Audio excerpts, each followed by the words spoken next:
Hello ladies and gentlemen, what is going on? Welcome back to the Force Feed for this Thursday, January 19th. Today we will be discussing Shank 2's release date, a preview of some of the upcoming The Old Republic changes, a new video for Darksiders 2, Space Marine DLC, and some major changes for Diablo 3. Let's jump into the news. The gruesome and visceral 2D action title known as Shank 2 has finally received a release date. I spent quite a bit of time on Shank 1 and I am looking forward to the sequel of the title. It will be coming to the PlayStation Network, Xbox Live, and PC on February 7th for the US and February 8th for Europe. The title is going to cost $9.99 USD or 800 Microsoft points.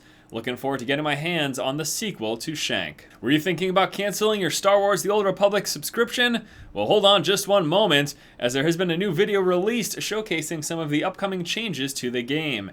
Now is right about the time, at about just after a month after release, that if anyone is going to decide whether or not they're going to continue playing, it'll be happening right now, so it is kind of impeccable, the timing of this new video showcasing upcoming content. If you are still interested, you have got a few new things to look forward to. It looks like we will be getting some major changes in addition to a second part of the current Rise of the Rat Ghouls, some new war zones and a PvP ranking system, as well as an updated legacy system that will include some special abilities for new characters, a guild bank, and UI customization. So yes, some major changes coming up for Star Wars The Old Republic. If you even have the faintest interest, why don't you hold on and pay for at least one more month of sub. A new video was released today for Darksiders 2. In Darksiders 2, you get to play as the second of the four Horsemen of the Apocalypse. In the original Darksiders, you get to play as War. In the new game, you'll get to play as Death. Now this video is going to go into some in-depth information about the general combat and playstyle of the new character and the new protagonist in the story. I had a lot of fun with the original Darksiders. Darksiders 2 is shaping up to be just as interesting. I really don't know how much they are changing. It really seems as if it's just kind of the attack animations, but I do hope there is a real significant difference in the feel of the character when you go from the original Darksiders to Darksiders 2. Of course, a major risk in that is if they stray too far from their original formula, it may not be as well received. I really liked the original Darksiders. I'm looking forward to Darksiders 2. Hopefully they make the new character interesting.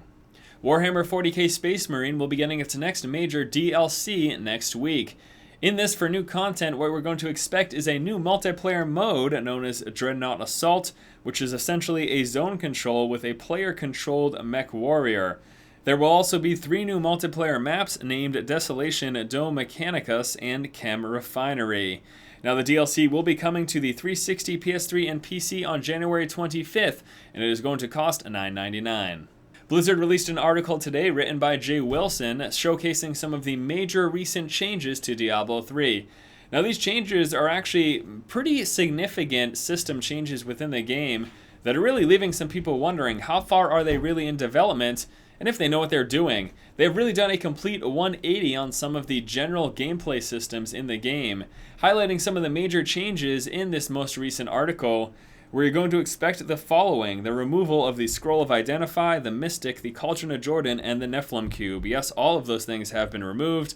Also, character attributes have been drastically changed. Now we will be looking at Strength, Dexterity, Intellect, Vitality, with the removal of Defense, Attack, and Precision.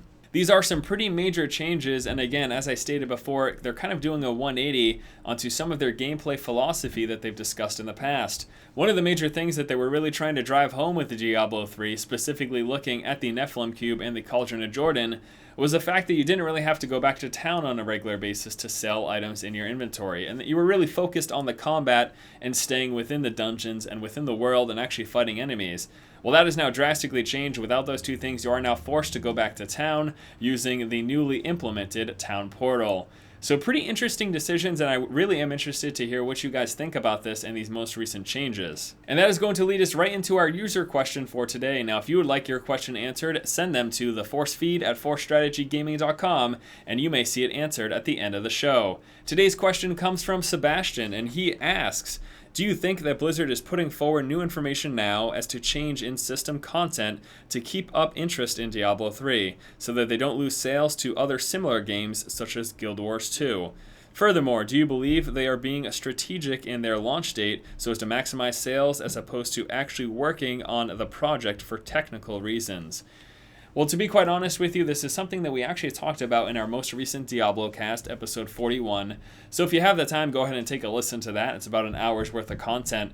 But I would have to say I think it's a mix of the two things. I definitely think that they're going to be strategic with their release date. Case in point, they didn't release at the end of last year, and yes, they still had work to do, but a big part of the reason is probably because they didn't want to compete with the Old Republic.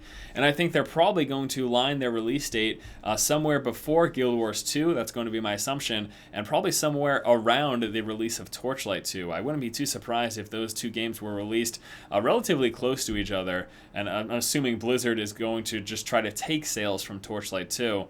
Now, I know that's not the friendliest things, but we have to keep in mind that they are a business and they are competing with other companies for a player base.